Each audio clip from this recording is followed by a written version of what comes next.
Waktu sudah berlalu, dan tidak terasa hari ini Devon sudah berusia 1 bulan. Tubuh Giselle juga sudah cukup pulih.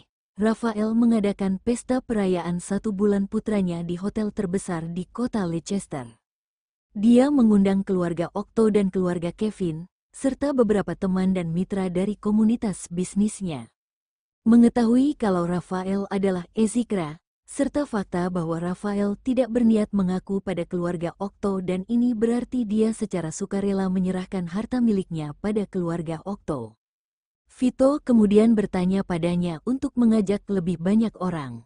Dia berniat ingin memperkenalkan beberapa orang baik dan investor yang sudah kenal selama beberapa tahun pada Raphael, untuk memperluas pasar VSL di kota Leicester dan bahkan negara Air. Ketika itu dia harus menyerahkan beberapa kompensasi untuk pembagian harta keluarga Octo. Semua anggota keluarga Octo menghadiri pesta perayaan sebulan Devon Chris, termasuk keluarga Kevin. Raphael memakai identitas sebagai Raphael Chris, meski awalnya dia kabur dari keluarga Chris, tapi dia tidak memutuskan hubungan dan masih jadi tuan muda kedua keluarga Chris. Karena itu dia juga mengundang orang-orang dari keluarga Chris untuk datang ke pesta perayaan putranya. Raphael menggendong putranya dan memperkenalkan orang-orang dari keluarga Chris pada keluarga Octo dalam bahasa negara Air. Ini ayahku, kepala keluarga Chris, dan ini istri ayahku. Istri dari kepala keluarga Chris bukanlah ibu kandung Raphael. Dia pernah menghina, memukul bahkan mengusir Raphael sebelumnya. Oleh karena itu ketika Raphael memperkenalkannya, dia hanya bilang wanita ini istri ayahnya dan tidak mengakui kalau wanita itu ibu tirinya. Kemudian dia juga memperkenalkan anggota keluarga Octo satu persatu dalam bahasa Jerman kepada orang keluarga Chris.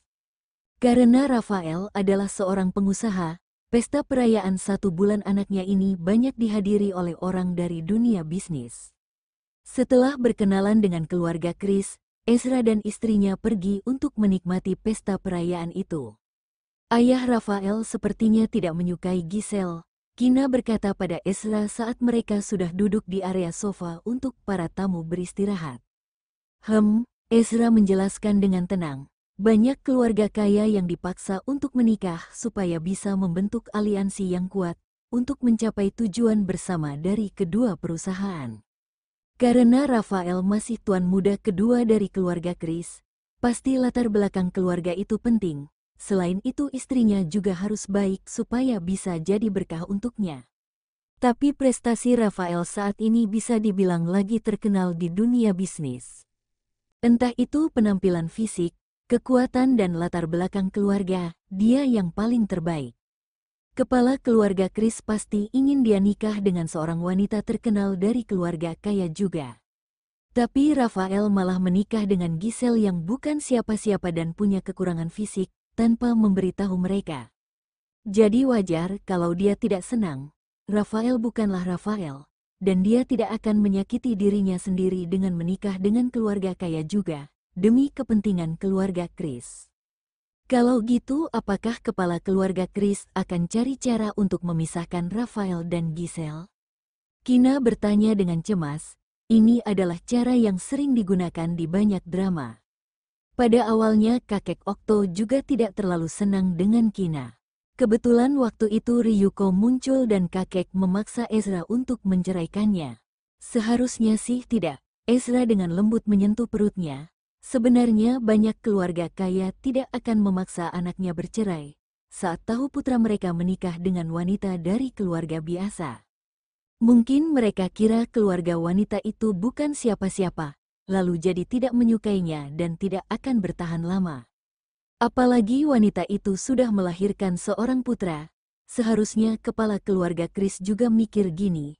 Meskipun tidak menyukainya, tapi tidak akan campur tangan dan tidak akan minta mereka bercerai. Kamu tidak memperhatikan, di lingkup orang kaya, banyak pria sudah cerai dan menikah lagi. Ada juga yang cerai 2-3 kali. Sama seperti keluarga Chris, tiap anak punya ibu yang berbeda. Kina tidak bisa membantah kata-katanya. Dia setuju. Emang benar sih keluarga tempat kita dilahirkan itu mempengaruhi nilai-nilai dan pola mikir. Kalau lahir dari keluarga biasa, lebih mudah untuk jadi orang yang rajin dan hemat. Mungkin awalnya orang kaya akan tertarik pada hal itu, tapi lama-kelamaan mereka akan berantem karena punya pola pikir yang berbeda. Kina juga pernah melihat contoh serupa di internet. Jangan khawatir, Rafael tidak akan menceraikan Giselle, kata Ezra tegas.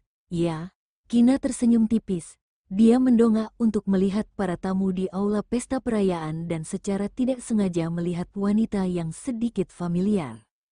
Tapi untuk sesaat Kina tidak bisa ingat di mana dia melihat wanita itu.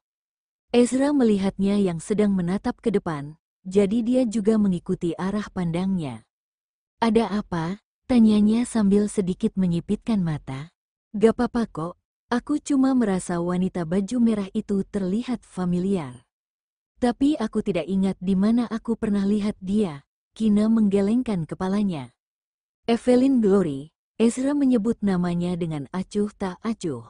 Dia tidak menyangka akan bertemu dengan wanita itu di sini. Setelah mengatakan itu, Kina langsung mengingatnya dan peristiwa beberapa tahun yang lalu muncul di benaknya. Makanya dia terlihat familiar. Dia tersenyum tipis dan bertanya dengan santai, apakah dia masih jadi pasukan khusus Wolves? Entahlah, aku habiskan semua perhatianku di luar pekerjaan untuk kamu, bayi kita dan Clayton. Jadi aku tidak punya waktu untuk memperhatikan wanita lain. Katanya, setelah dia memindahkan Evelyn dari sisinya, dia benar-benar tidak pernah cari tahu tentang wanita itu. Kina tersenyum dan menggodanya.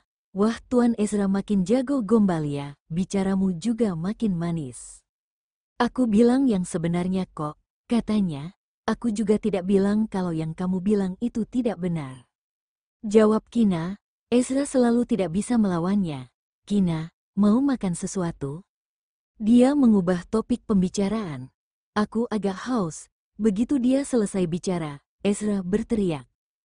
Clayton, sini. Clayton tidak terlalu jauh darinya sedang main dengan Dea dan dia langsung berlari ketika mendengar itu sambil menarik Dea. Daddy, kenapa? Clayton bertanya dengan bingung. Mommy, kamu agak haus. Setelah selesai bicara, dia menoleh pada Kina dan bertanya. Kamu mau minum apa? Jus apa aja juga boleh. Jawab Kina sambil tersenyum. Clayton paham kalau dedinya panggil dia karena ingin menyuruhnya. Clayton akan senang kalau Mommy yang panggil dia, tapi dia kesal karena dedinya ingin memperbudaknya. Jadi Clayton tersenyum polos dan berkata, Daddy, kamu panggil aku untuk tanya aku haus ya? Daddy, aku dan Dea juga haus nih, kami juga mau minum jus kayak Mommy. Oke, makasih Daddy. Paman kedua aku juga mau minum jus, terima kasih paman kedua. Dea juga ikut berbicara. Ezra, Kina tidak bisa menahan tawa ketika dia melihat ayah dan anak itu saling menyuruh. Gih Sang, Kina tersenyum dan mendorong lengan pria itu. Aku ambil dulu dan jangan kemana-mana, aku akan segera kembali. Ezra menegurnya, melotot pada Clayton lalu bangkit dan berjalan menuju area makanan. Clayton duduk di sebelah mominya dan menyentuh perutnya, lalu berkata, di keluarga kita, sepertinya cuma Momi yang bisa suruh-suruh Daddy. Kina berpikir Ezra awalnya ingin menyuruh putranya dan cukup lucu karena pada akhirnya dia yang melayani putranya. Di keluarga kita, kayaknya cuma kamu yang berani melawan Dedimu. Kina tersenyum, makasih Momi atas pujianmu. Clayton tersenyum puas. Kina tersenyum dan mengelus rambut putranya. 5 menit kemudian, Ezra kembali sambil membawa 4 gelas jus ceri di atas nampan dan memberikannya pada Kina, Dea, dirinya sendiri dan Clayton. Setelah membagi jus, dia menyerahkan nampan kepada pelayan di ruang perjamuan. Kemudian Ezra, Kina dan 2 anak kecil itu duduk di sofa sambil minum jus ceri. Mereka terlihat sangat harmonis juga hangat. Apalagi wajah pasangan itu sangat tampan dan cantik. Yang pria sangat tinggi sedangkan wanitanya mungil, dan perbedaan itu membuat mereka terlihat cukup lucu. 2 anak kecil yang duduk bersebelahan juga tampan dan cantik, sama-sama menarik perhatian. Bahkan beberapa tamu diam-diam mengeluarkan ponsel untuk memotret mereka yang terlihat tampan, cantik dan hangat ini. Kina yang kehamilannya sudah cukup besar merasa kalau bayinya menekan organ dalamnya dan tidak lama setelah minum jus, dia pergi ke toilet. Ezra meminta Clayton untuk menjaga adik perempuannya dan jangan sampai dia keluar dari ruang pesta. Lalu dia pergi menemani Kina ke kamar mandi. Ketika Kina masuk kamar mandi, dia melihat Evelyn berdiri di depan wastafel sambil menatap ke arah cermin. Evelyn terlihat jelas tidak menyangka akan bertemu dengannya di sini. Jadi dia tertegun sejenak dan sedikit mengejeknya. Kina, lama tidak bertemu ya. Aku benar-benar tidak berharap untuk lihat kamu selama hidupku. Lama tidak bertemu, Nona Evelyn, Kina menjawab santai dan berjalan masuk ke dalam bilik toilet. Dia tidak terlalu mengenal Evelyn, tapi dia pernah beberapa kali mengobrol dengannya saat di kamp militer. Kemudian ketika Ezra memberitahu kalau Evelyn sengaja ingin membuat mereka bertengkar untuk merusak hubungan mereka dan memindahkan Evelyn, Kina berpikir bahwa setelah beberapa tahun tidak bertemu, Evelyn akan melupakan dendamnya saat itu. Tapi saat mendengar nada bicara Evelyn barusan, sudah jelas dia masih mengingatnya, membenci dan memusuhi Kina. Kalau melihat dari fisik dan sifat Ezra, Evelyn tidak akan pernah bisa mendapatkan Ezra dan dia juga tahu akan hal ini, tapi tetap terobsesi padanya. Wanita ini, awas Solo, ketika Kina keluar dari toilet, dia melihat Evelyn masih berdiri di depan wastafel sambil berdandan. Setelah merasa ragu, dia tetap pergi untuk mencuci tangannya. Evelyn meliriknya dan berkata sambil mencibir, "Serius deh, Kina. Aku kagum sama kamu yang kejam dan tidak punya perasaan. Sudah jelas kamu masih hidup, tapi kenapa kamu sangat kejam sampai belum menemui kerabatmu di kota Leicester selama bertahun-tahun? Kamu membiarkan tuan muda kedua kehilangan akal sehatnya karenamu selama beberapa tahun. Itu juga menyebabkan Clayton punya masa kecil yang buruk. Kalau bukan karenamu, sekarang tuan muda kedua sudah jadi laksamana atau komandan pasukan pertama dan bukan cuma jadi letnan jenderal selama beberapa tahun. Kina tidak sama lagi dengan dirinya yang dulu, yang bisa terluka karena perkataan orang lain. Fakta mengenai kepergiannya selama beberapa tahun, dia selalu merasa bersalah dan berhutang budi pada Ezra dan Clayton, juga kerabatnya. Tapi ucapan Evelyn tidak akan membuatnya semakin merasa bersalah dan menyalahkan diri sendiri. Terima kasih Nona Evelyn karena sudah mengingatkanku. Aku akan semakin menghargai orang yang aku cintai dan mereka yang lebih mencintaiku. Jawab Kina, karena gagal membuat Kina marah. Ekspresi Evelyn berubah muram dan berkata dengan dingin, "Oh ternyata setelah beberapa tahun, kamu jadi lebih jago ngomong ya." Ezra ada di luar. Kina sekarang sedang hamil dan kesulitan bergerak. Dia masih sedikit gugup dan takut ketika bertemu mantan saingannya dalam cinta dan takut kalau Evelyn tiba-tiba melakukan sesuatu padanya. Jadi dia sengaja bilang kalau suaminya ada di luar untuk mengancamnya. Tapi Evelyn sepertinya tidak takut dan berkata dengan sinis, "Terus kamu mau mengadu ke tuan muda kedua dan menyampaikan yang aku bilang? Terus kenapa? Kamu ingin menuntutku karena ini? Aku tidak takut tuh. Aku tidak akan kasih tahu Ezra tentang ini." Kina tersenyum tipis dan berterus terang. Ketika aku hamil Clayton, aku diserang oleh pengagum Ezra. Maaf. Tapi aku menyuruh suamiku untuk menghukum penjahat itu.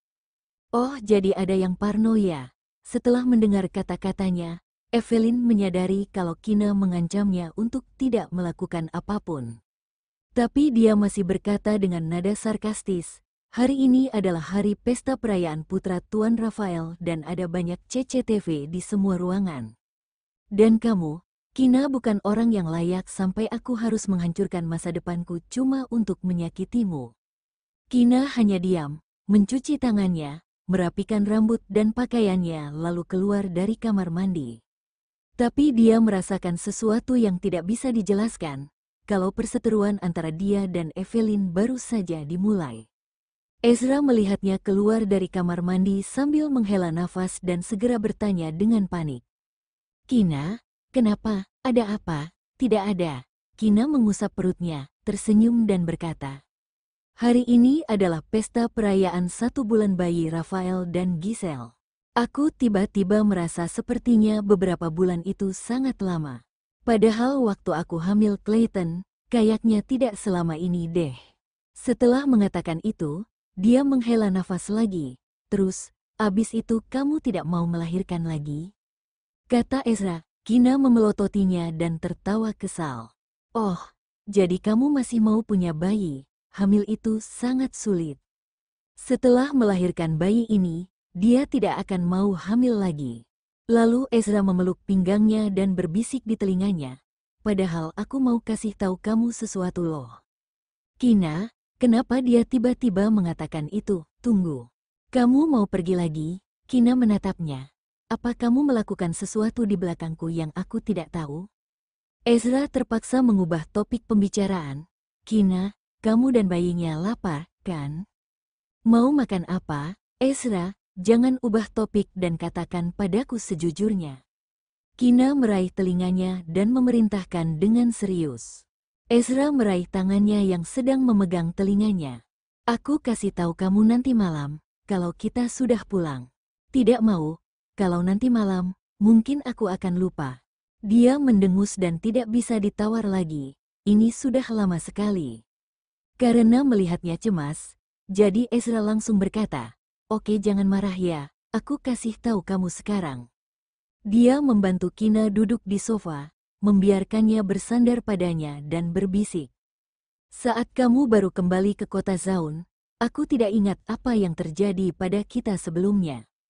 Selain itu aku sudah puasa cukup lama dan setelah melakukannya lagi, aku jadi ketagihan. Saat kamu baru saja kembali, Clayton sangat takut kita punya anak lagi. Jadi dia tidak mengizinkan aku tidur denganmu.